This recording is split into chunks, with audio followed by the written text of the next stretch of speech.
In the world of hip-hop, image is everything, but sometimes the image we see on the surface isn't always the truth. Many rappers have faked being from the streets to fit in, just like Tyga, whose real name is Michael Ray Stevenson, burst onto the rap scene with songs like Rack City. When he first started getting famous, he often talked about growing up in Compton, California. Now, Compton is a place that's known for being pretty tough with a lot of crime and gang activity, so saying you grew up there can make you seem like you've been through a lot and had to fight your way to the top. Tyga's story about being from Compton helped him fit into the rap scene. In hip-hop, having street credibility, meaning people believe you come from a rough background and have faced real struggles, is really important for some artists. It's a way to prove you're authentic and that your music comes from real experiences. But here's where things get interesting. A video from an old MTV show called Boostus got leaked, and it showed Tyga talking about his life before he became famous. In the clip, he says he actually grew up in a much different place, the San Fernando Valley. This area is known for being more of a nice suburban place with good schools and safe neighborhoods. Grew up, not too tough, parents got a Range Rover, CL 600, doing it big,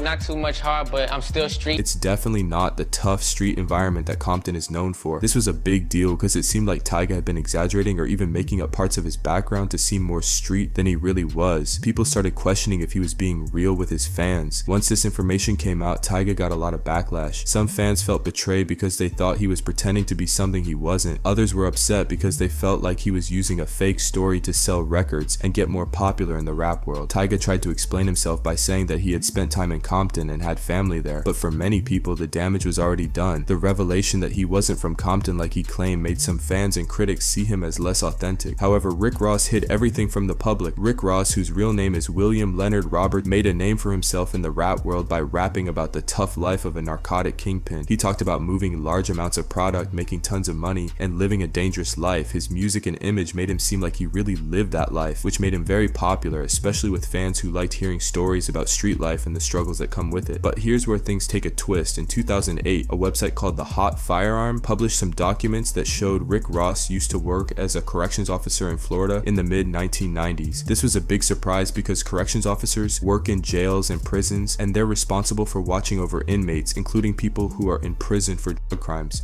For someone like Rick Ross, who had built his entire rap career on the idea of being a dealer and a tough guy, the idea that he was once a corrections officer didn't fit the image he had created. In fact, it was the exact opposite of what he wanted people to think. When the story first broke, Rick Ross denied it. He said the documents were fake and that he had never been a corrections officer. But as more evidence came out, it became harder for him to keep denying it. Eventually, he admitted that the documents were real and that he had worked as a corrections officer. Were you a correctional officer at one point? I was, yeah. So going all the way back, when was that? How long ago? Maybe when I was 20. 20 years old? Yeah. What kind of people were in there? You know, I didn't really get to make it to the prison. Because you got to go through training and all that, and I didn't last long. Right. I may have lasted 4 months. Right. Before they said, you know. What made you want to do that? One of my big homies had just got in trouble and a lot of things were going on, and he just suggested it. But he still insisted that it didn't change who he was or what he rapped about. Once the truth was out, a lot of fans felt confused and even betrayed. They thought Rick Ross had been living the life he rapped about, but now it seemed like he had been making it all up. Some people didn't care and kept supporting him, but others felt like he had lied to them just to sell records. Rick Ross tried to move past the controversy by saying that his experiences as a corrections officer gave him insight into the world he rapped about. He also said that just because he worked a regular job for a while didn't mean he didn't know what it was like to live a tough life. But for many fans, it was hard to see him the same way after they learned about his past. However, Ice Cube's past wasn't what you would think. Ice Cube, whose real name is O'Shea Jackson, became famous for his tough lyrics and his portrayal of street life in Los Angeles, especially in songs with NWA like Straight Outta Compton. His music talked about police, team issues, and the struggles of growing up in a tough neighborhood. Ice Cube's lyrics made many people believe he was a real gangster who lived everything he rapped about. However, the truth about Ice Cube's background isn't as tough as the persona he created. Ice Cube actually grew up in a relatively stable middle-class home. His parents were hardworking and supportive, providing a safe environment away from the street life often depicted in his lyrics. Ice Cube went to high school in a predominantly white neighborhood, which was much calmer than the areas he described in his music. His father worked as a groundskeeper at UCLA, and his mother was a hospital clerk, both respectable jobs that provided a decent living for their family. This background contrasts sharply with the team-infested streets Ice Cube often talked talked about in his music. When fans learned about Ice Cube's real background, some were surprised because it didn't match the hardcore image he presented. However, Ice Cube didn't hide his past. Instead, he explained that while he didn't live the team life personally, he saw the effects of it around him and used his music to give a voice to those who did. We had started making mixtapes. We would talk about the neighborhood, we would talk about stuff that was going on. That with the mixtapes, with the success we getting, doing live performances, you know, people loving that we were able to say whatever we wanted to say. That was really the start of like honing in, this is what we should do. Ice Cube argued that his music was a reflection of his observations and a way to bring attention to the real issues in his community. However, 6ix9ine's life was all faked for his rap image. 6ix9ine, whose real name is Daniel Hernandez, exploded onto the rap scene with his hit song Gummo in 2017. In his music videos and on social media, 6ix9ine often showed off hand signs, straps, and piles of money. He made it look like he was a tough gangster who was deeply involved in the street life. This image helped him gain a lot of attention and fans who were drawn to his bold and rebellious style. However, the truth about 6ix9ine's team involvement came out in a dramatic way. In 2018, 6ix9ine was arrested along with several members of the 9 Trey, a street team. Facing serious charges like racketeering and firearms offenses, 6ix9ine made a surprising decision. He decided to cooperate with the authorities. This meant he agreed to testify against his former team members in exchange for a lighter sentence. During his court testimony, 6ix9ine admitted that he wasn't actually a real member of the 9 Trey. He revealed that his association with the team was mostly for show and to boost his image as a hardcore rapper. He said that the team used him to make money, and in return, he used their reputation to make his music career seem more authentic and dangerous. What sorts of things did 9 Trey members do? We participated in a lot of, crimes,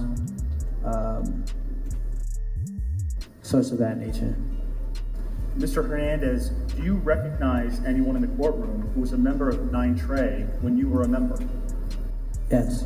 When this news broke, it sent shockwaves through the hip-hop community. Fans were stunned to learn that 6ix9ine had been pretending to be something he wasn't. Many people felt betrayed because they believed his tough guy persona was real. Social media was flooded with reactions, and 6ix9ine quickly became known as a snitch for cooperating with the police. Despite the backlash, 6ix9ine didn't disappear. After serving a reduced sentence, he came back to the music scene with even more controversial behavior, doubling down on his brash and unapologetic style. Some fans stayed loyal, while others couldn't forgive him for faking his gangster image and for turning on his former associates. Many didn't expect 21 Savage to lie about his past either. However, he did. 21 Savage rose to fame with songs that talk about the rough life on the streets of Atlanta. His music paints a picture of hardship and survival. With his dark beats and raw lyrics, 21 Savage quickly became known as a real street rapper who had lived through tough times. But in 2019, everything changed when 21 Savage was arrested by U.S. Immigration and Customs Enforcement, ICE. The news shocked everyone because it was revealed that 21 Savage wasn't originally from Atlanta or even the United States. He was actually born in the United Kingdom. Immigration officials arrested rapper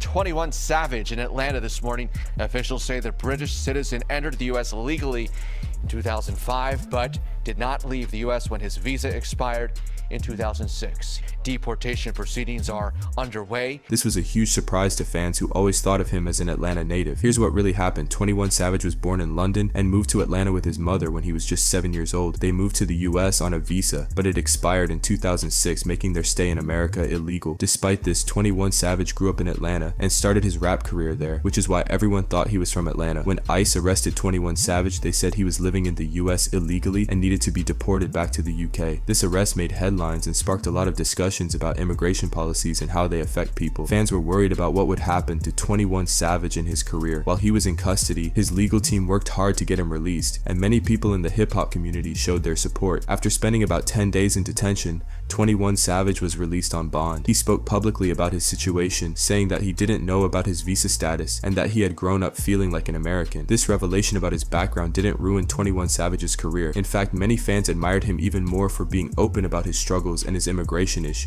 He used his platform to speak out about the problems faced by undocumented immigrants and the need for immigration reform. Since the incident, 21 Savage has continued to make music and remains a powerful voice in the rap community. His experience has added a new layer to his music, making it even more relatable to fans who face similar struggles. He also started the 21 Savage Bank Account campaign to help kids learn about financial literacy, showing that he cares about giving back to his community. However, Vanilla Ice completely lied about everything. Vanilla Ice, whose whose real name is Robert Matthew Van Winkle, became a superstar almost overnight with his 1990 hit Ice Ice Baby. This song was catchy and had a great beat, and it quickly climbed to the top of the charts. Vanilla Ice's style and dance moves made him a favorite among fans, and he seemed to be living the dream. In interviews and in his autobiography, Vanilla Ice claimed that he grew up in the tough streets of Miami. He talked about how hard his life was and how he had to fight and hustle to make it as a rapper. He even said he went to the same high school as Luther Campbell from 2 Live Crew, a famous Miami rap group. This story made Vanilla Ice seem like he had real street credibility, but the truth was very different from the story Vanilla Ice told. It turned out that he was actually born and raised in a suburban area of Dallas, Texas called Farmers Branch. This place was nothing like the rough neighborhoods of Miami. Vanilla Ice had a pretty normal childhood and went to a nice school. He didn't face the same struggles he claimed in his music. When investigative journalists started looking into his past, they found out that Vanilla Ice had made up a lot of his backstory to seem more tough and streetwise. Fans and critics were shocked to learn that the rapper who talked about a hard knock life was actually from a comfortable suburban background. This revelation made many people feel like Vanilla Ice had lied to them just to sell records. To make things even worse, Vanilla Ice faced accusations of plagiarism. The famous bass line in Ice Ice Baby was almost identical to the one in Queen and David Bowie's song Under Pressure, and instead of facing a legal battle, Vanilla Ice ended up buying the rights to Under Pressure to settle the issue. So many people don't understand it, that hip-hop was there before my record. They think I'm the first person to ever sample a song and make a hip-hop song out of it, and I'm not. Everybody was sampling, and I just did what I was influenced by, right?